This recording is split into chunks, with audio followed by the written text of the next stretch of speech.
I'm Elisa Mortensen, and this is Undo Redo. Hello, listeners. I want to know how your holiday season went, and I love it when you guys reach out to me. Holidays, they're in the mountains of northern Utah, so it's been quiet and small.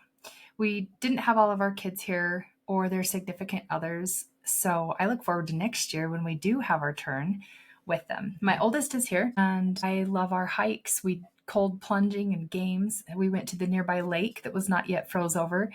It was very exhilarating. I was scared a bit, but to wade into the water and feel the slush layer that was forming on the top of the water floating, push up against our thighs and our legs as we were wading in. The internet said it was 34 degrees, and it felt a lot different than plunging at 58 degrees, if you can imagine. So I loved watching my thoughts and my body react.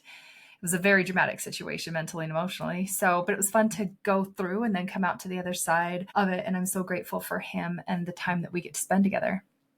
Today, I'm going to be talking about a new year and a new you.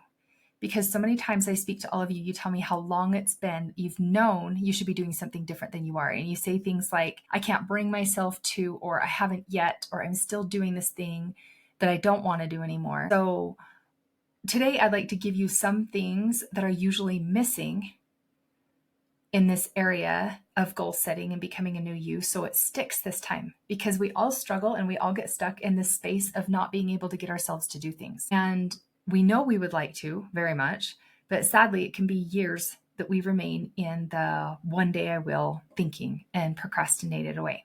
So for this episode, I'd like you to maybe think of a goal that you have in mind that you haven't attained yet or that hasn't stuck and you keep going back on that you'd like to try again, because I want this year to be the year it happens. Last year, I spend a lot of my time thinking of others, right? And then maybe this happens for you. I spend all my time thinking of other people and everything that I need to get done. And then the end of the year comes and I'm like, oh yeah, I had this goal for myself.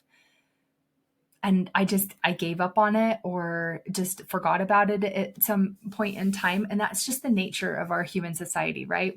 To kind of summarize what we do, we make resolutions, we want to progress, we don't really know how to do it consistently, or we start to do it consistently, and then we just don't feel like it in the moment sometimes. And we lose the momentum that we had, or just because we don't feel like it, we're not showing up, and then we repeat it again the next year.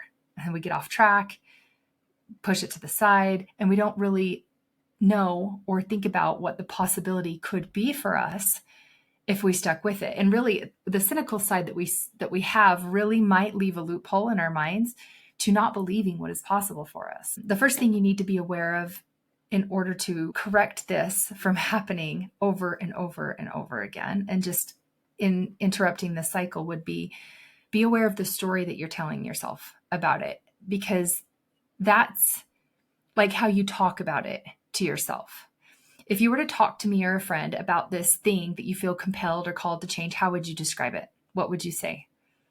And what reasons and answers would you give for like why you haven't done it yet? Why is it hard for you? It's going to sound something like you don't know how, or you're waiting for the right answer or the right time, or for, it will find you when it's the right time. Like all of a sudden you'll just know. It might sound like someone else's fault, like when my kids are older, or when they go back to school, or when they get out of school. And you'll find yourself saying what you think will make a huge difference in you wanting to make the change. But the real reason we do this isn't about what we did or didn't do, or how consistent we were or committed to it. It's about what we believe about it. And that story that you tell about it shows whether you believe it's true for you or not, or that you are able to or not, or that you will be willing to or not. It's the belief that carries all of our actions into those daily routines and behaviors. Let's give you some examples. Some of them might be, maybe you'll be able to relate to some of these. My story about not being able to get up early when my kids were teenagers. I loved to blame how late I was kept up at night waiting for them, how much they wanted to come home and how long they wanted to talk to me at bedtime. And that was when they were teenagers. And I look back and think, well, when the kids were little, I had excuses too. I was feeding the baby, or these little kids, they interfere with my productivity and my workouts or my business. And I couldn't get up early because of like a slew of reasons. And what suffered for it was my physical health, because I wasn't able to show up for my workouts, but also my spiritual health because I wasn't doing my spiritual study in the morning. And even just being able to go on hike with friends. I had all these excuses or reasons like that I just wouldn't go. Maybe you can relate to this and the stories that you tell yourself. I know there's this case of this lady where she couldn't get up and go to the gym the next morning because she needed new shoes. She just could not wear the shoes, or they were too old. She needed new shoes. I think our brains do all sorts of things to get us to try to not have to do something that's hard. Or when we want to lose weight, we want to eat better and we blame on we don't have a normal life. I know I used to tell myself, like, my husband works 48-hour shifts, so he's either recovering from work or not around, and I'm not supported enough in that way, or nobody joins me in eating better. And that, so for that reason, like, I can't stick to it. But now my storyline, I can see that story is what's preventing me from being able to do it. And my coach brain can see, if I was to look at it really closely, those stories are my excuses and the reasons that I'm not doing it. And they sound really good. They sound like, oh no, you can't, you're right, you have a lot going. But the hardest part about a goal is follow through. Follow through is what gets the results.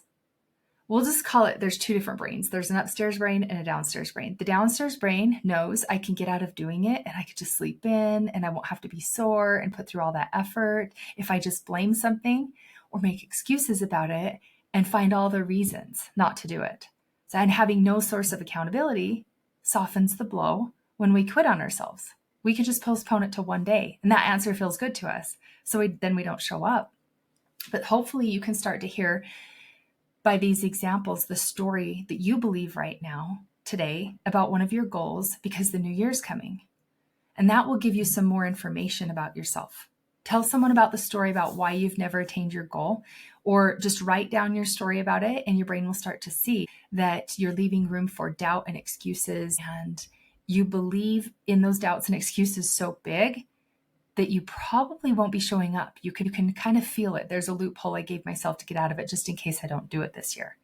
I want to talk about how committed you are to keeping this storyline that you do have, because people will say, no, it's true. Like, I am late. I am up late waiting for my adult kids or children to come home. I can't get up this early. And that's great, but like, your workout doesn't have to be early. You can find some other time to do it. What I do know about any human being is if they want something and they want to go get something or do something, they find a way to do it. That's what commitment looks like. So can you see any benefits to moving closer to what you want by changing the storyline instead of just using a burst of willpower or grit or something that kind of fizzes out? So if you're in the long game, you can see the reasons that you haven't stuck to it before and decide to try to change and do something different. But make sure, for the best chance possible for you to succeed, is you have to address your storyline around it, which is the thoughts that you're having around it, because your thoughts create the feelings that drive your action. So if you wanted to start doing something that you haven't been able to get yourself to do, and you're in a pattern of struggle and procrastinate and giving up, then in this scenario, when you're committed to it, you can ask yourself some of these questions, because if you have a lack of accountability, it's just going to destroy the relationship you have with yourself, and you'll end up with a little bit of self-resentment that you've never been able to show up for yourself in that way. So let's talk about a few questions. Like, if you were to be committed to something and you know what commitment sounds like, because I just gave you an example, then what is your desired result? Maybe you should write it down somewhere. They say if it's on paper, it comes to life. So write down your desired result and write down why. Why do you want that? Why do you finally want this to be the time that you do it?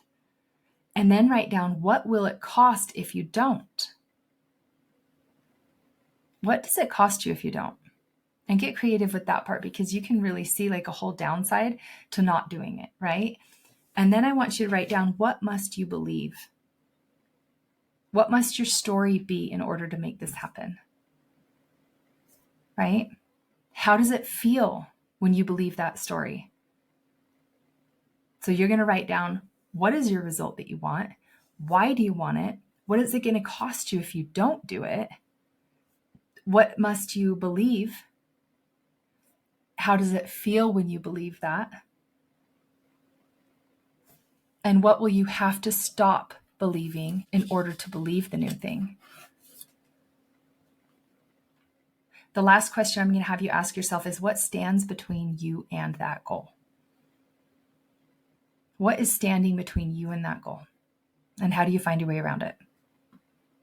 Because a lot of my clients tell me that they have to do something like, well, I know I should be doing this. I know I should be doing this. Well, what I have to do is this. And sometimes their story is, I have to do this and it's hard to do this. Yeah, but it's just so hard.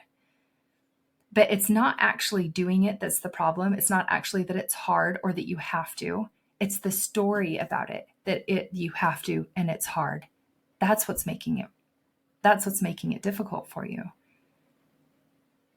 A lot of people tell themselves, like, what would one workout matter? I'll just do it tomorrow. And then 3 months go by of saying the same thing. What would one workout do? Like, what does it matter? I'll do it later. Just be onto yourself. Like, I must be trying to get out of doing it. I must not want it that bad. But you keep telling yourself you want it. We've been beating ourselves up over it with defeating thoughts and deflating our belief system and ruining our relationship with ourselves by saying that over and over and not showing up for ourselves. We're just not simply aware that our minds are running, just running like a toddler running with scissors.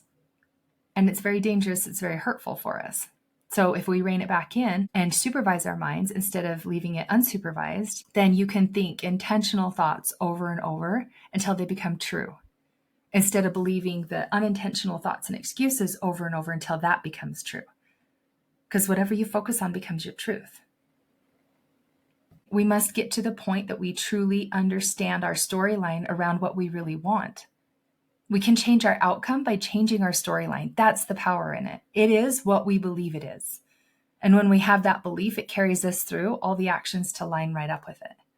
So try some practicing, becoming aware and listening to the thoughts that your mind offers you about your goals.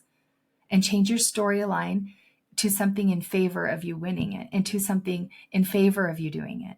And if you need help with this, get on a call with me and reach out to me and we'll figure this out together, because you can lose weight, you can gain more strength, you can have your kids listen to you without yelling, you can have your team at work perform better and have a less toxic culture in your workspace. You can wake up early, you can be more productive, you can stop losing your cool so easily. Your story around what's happening in your life does matter. And you must become familiar with how you're thinking about it right now today. If this resonated with you, or if you thought of anybody while you were listening to this, please share it with them, because that is how heaven reaches us. And I wish you all the best going into the new year. And next week, I will have some line out of how to set goals and put them in your calendar so you do show up for them and block out that time for yourself and stick to it. All right. Talk to you again next week. Bye.